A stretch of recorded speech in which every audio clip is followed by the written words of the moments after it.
वसिष्ठगोत्रोद्भवस्य अखिलाण्डकोटिब्रह्माण्डनायकस्य श्री सच्चिदानन्दस्वरूपस्य सूर्यवंशपावनस्य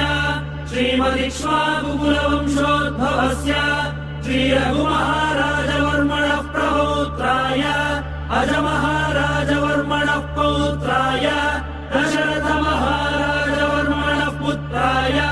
चक्रवर्ति सार्वभौमाय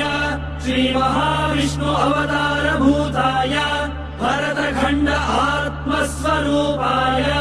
श्री पट्टाभिरामचन्द्र स्वामिने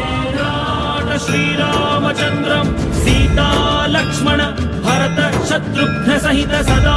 वन्दित हनुमत् विराजं शुभ चरित रत भरत खर्वित गर्व गन्धर्व यूथ गीत विजय गाथा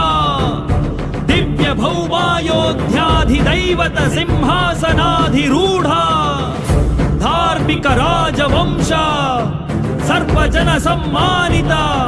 त्रेतायुग प्रवर्तिता अविकल बहु सुवर्ण हय मख सहस्र निर्वहण निर्वर्तित निज वर्णाश्रम धर्म सनातन धर्म साकेत जनपद जनि धनिक जंगम तदितर जंतु जात दिव्य गति दान दर्शित नित्य निस्सीम वैभव भारत देश आत्मस्वरूप